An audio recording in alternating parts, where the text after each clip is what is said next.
가격 대비했을 때는 이 차량이 가장 좋지 않을까 그런 생각이 듭니다.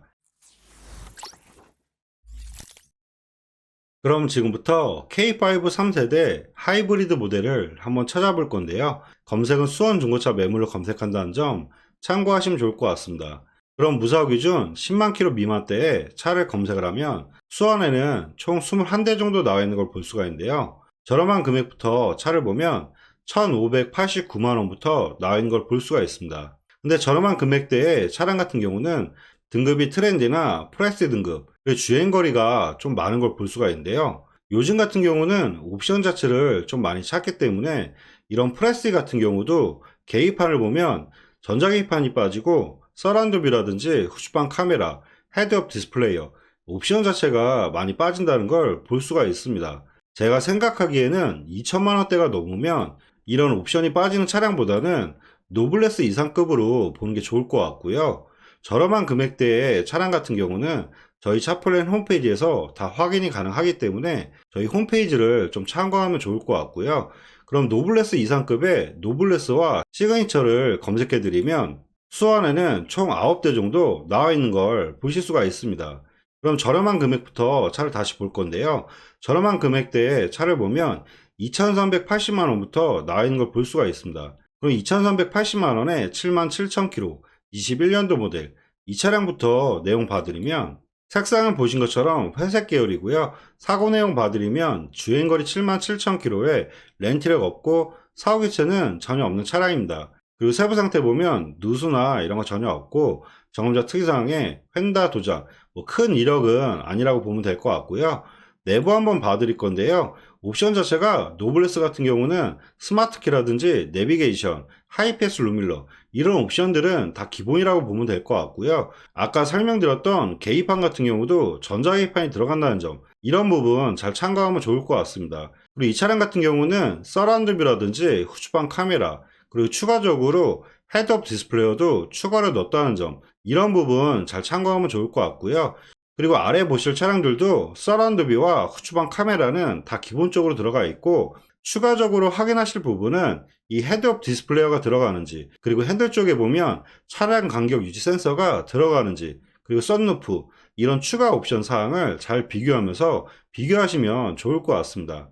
그럼 전반적인 내용 설명해 드리면 연식 대비했을 때는 주행거리가 살짝 많아서 좀 아쉽긴 하지만 아직 신차 보증도 남아있고 헤드업 디스플레이와 서라운드 뷰 옵션 자체가 상당히 많은 차량이기 때문에 가격 대비했을 때는 이 차량이 가장 좋지 않을까 그런 생각이 듭니다. 그리고 다음 차량들을 또 계속 볼 건데요. 다음 차량 같은 경우는 2390에 55,000km 20년 10월 모델인데요. 위의 차량과 비교했을 때 주행거리는 짧아지긴 하지만 약간 단순 사고가 있고 헤드업 디스플레이어가 빠지기 때문에 이런 점도 잘 비교해서 위의 차량과 잘 비교하면 좋을 것 같습니다. 그럼 이 차량 내용 봐드리면 색상은 보신 것처럼 파란색 계열이고요. 사고 내용 봐드리면 주행거리 55,000km에 렌트력 없고 사후 교체는 펜다와 문짝을 교체한 차량이라고 보면 될 것 같습니다. 그리고 조수석 쪽으로 문짝 판금도 살짝 있는 차량이라고 보면 될 것 같고요. 그리고 세부 상태 보면 누수나 이런 거 전혀 없고 점검자 특이사항에 특별한 이력은 없는 것 같습니다. 그리고 내부 한번 봐드릴 건데요. 내부 옵션 자체는 위에 차량하고 다 동일하다고 보면 될 것 같고요. 아까 핸들 쪽에 보면 차량 간격 유지 센서 들어가고요. 후추방 카메라와 서라운드 뷰 위에 차량과 다 동일하다고 보면 될 것 같습니다. 이 차량 같은 경우는 위에 차량과 비교하면 헤드업 디스플레이어는 빠졌다는 점 이런 부분 잘 참고하면 좋을 것 같고요. 전반적인 내용 설명해 드리면 연식 대비했을 때는 주행거리가 짧긴 하지만 위에 차량과 비교했을 때 약간 단순 사고는 있고 헤드업 디스플레이어가 빠진다는 점 이런 부분 잘 참고해서 보시면 좋을 것 같습니다. 그리고 다음 차량들을 또 계속 보면 다음 차량은 2,499만원에 8만 km 21년도 모델인데요. 등급으로 봤을 때는 옵션 자체가 가장 좋은 차량이라 한번 내용 봐드릴게요. 색상은 보신 것처럼 검정색 매물이고요. 사고 내용 봐드리면 주행거리 8만 km에 렌트력 있고 사후 교체는 휀다와 본네트를 교체한 차량이라고 보면 될 것 같습니다. 그리고 세부 상태 보면 누수나 이런 거 전혀 없고 점검자 특이사항에 프론트 조정 그리고 이 차량 같은 경우는 점검자 특이사항을 잘 확인하는 게 좋을 것 같은데요. 내용적으로 보면 이런 본네트와 프론트 휀다 이런 부분은 상관이 없긴 하지만 지금 휠하우스, 필러 패널 이건 골격 부분이기 때문에 이 차량 같은 경우가 무사고 차량으로 구매해도 나중에 다시 판매하실 때 이게 사고 차량이라고 보면 될 것 같습니다. 이 차량 같은 경우는 휠하우스와 필러 패널 때문에 옵션이 아무리 좋아도 이 차량은 좀 패스하는 게 좋을 것 같고요. 그리고 다음 차량들을 또 계속 보면 다음 차량은 2570에 4만 킬로 21년도 모델인데요. 한번 내용 봐드리면 색상은 보신 것처럼 검정색 매물이고요. 사고 내용 봐드리면 주행거리 39,000km에 렌트력 없고 사후기체는 앞에 지지 판넬과 펜달을 단순 판금 이력이 있는 차량이라고 보면 될 것 같습니다. 위의 차량과 비교하면 이런 차량 같은 경우는 골격을 다친 사고는 없기 때문에 이 정도는 단순 교체로 보셔도 괜찮을 것 같고요. 그리고 위의 차량 같은 경우는 휠하우스라든지 이런 부분이 다친 이력이 있기 때문에 신차 보증이 남아 있어도 보증이 불가하지만 이 차량 같은 경우는 약간의 사고가 있어도 골격 먹은 사고는 없기 때문에 신차 보증도 다 받을 수가 있다는 점, 이런 부분도 잘 아시는 게 좋을 것 같습니다. 그리고 세부 상태 보면 누수나 이런 거 전혀 없고 점검자 특이사항에 본넷 탈차, 큰 이력은 아니라고 보면 될 것 같고요. 그리고 내부 한번 봐드릴 건데요. 옵션 자체는 노블레스 차량과 옵션은 거의 동일하다고 보면 될 것 같고요.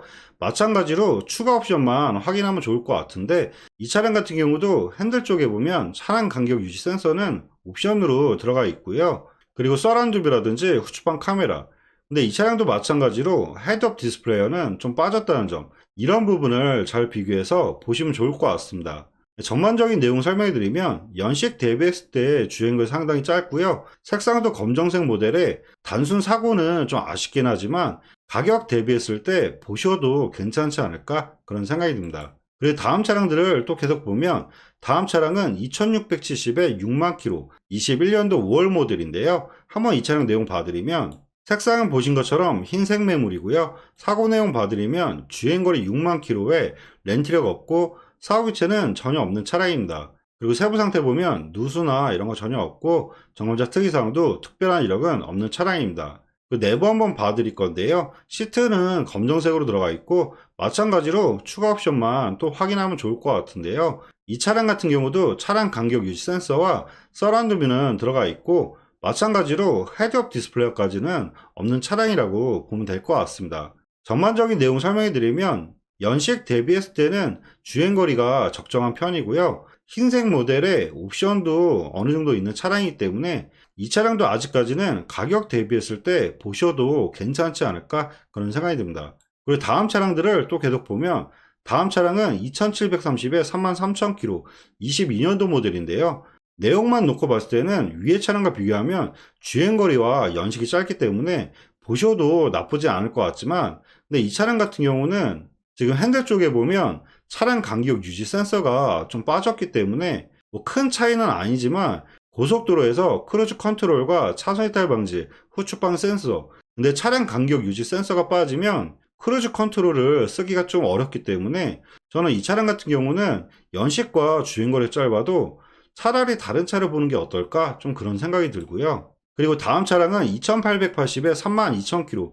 이 차량 같은 경우도 주행거리가 많이 짧아서 좋긴 하지만 가격대가 많이 올라왔기 때문에 마찬가지로 헤드업 디스플레이어가 없는 차량이라 차라리 위의 차량을 보고 마음에 안 드실 때 그때 가격을 올려서 주행거리를 짧게 보는 게 어떨까 그런 생각이 들고요. 그리고 다음 차량은 색상 부분은 좀 마음에 들지 않긴 하지만 지금 연식 자체가 23년도 1월 연식이 워낙 짧은 차량이기 때문에 한번 내용 봐드릴게요. 색상은 보신 것처럼 파란색 계열이고요. 사고 내용 봐드리면 주행거리 19,000km에 렌트력 없고 사고교체는 전혀 없는 차량입니다. 그리고 세부 상태 보면 누수나 이런 거 전혀 없고 점검자 특이사항에 커터 부분 판금, 큰 이력은 아니라고 보면 될 것 같고요.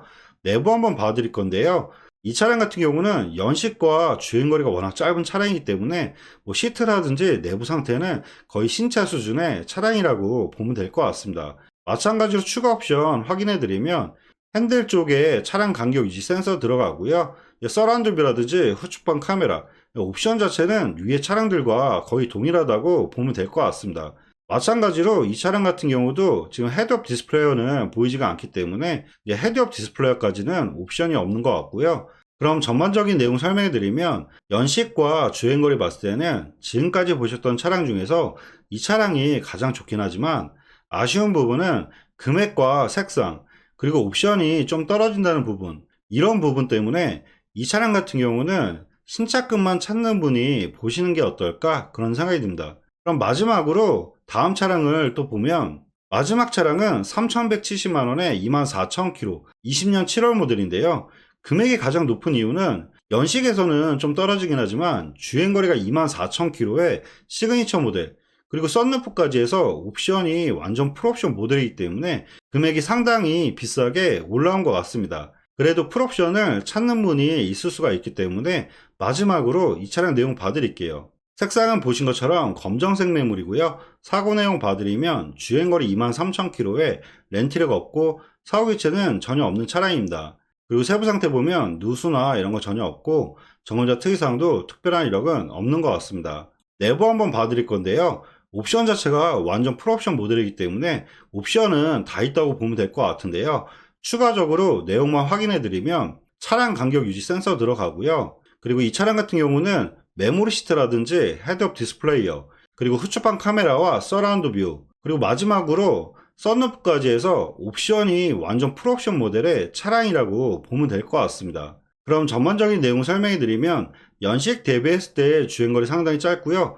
아쉬운 부분은 가격이 많이 올라서 가격 부분이 좀 아쉽긴 하지만 이 차량 같은 경우가 완전 풀옵션 모델의 신차 금액도 가장 비싼 차량이기 때문에 아마 K5 3세대 하이브리드 모델 중에서는 이 차량이 가장 좋은 차량이지 않을까 그런 생각이 듭니다. 네, 지금까지 K5 3세대 하이브리드 모델을 한번 찾아봐 드렸는데요. 보신 차량들과 보지 못했던 차량들은 저희 차플랜 홈페이지에서 다 확인이 가능하기 때문에 마음에 드시는 차량이 있으시면 차량 번호로 해서 위에 연락처로 연락 주시면 사고 이력부터 보험 이력 쪽까지 다시 한번 꼼꼼하게 상담해 드리도록 하겠습니다. 네, 지금까지 영상 봐주셔서 감사하고요. 영상이 도움이 되셨다면 구독과 좋아요 부탁드리겠습니다. 감사합니다.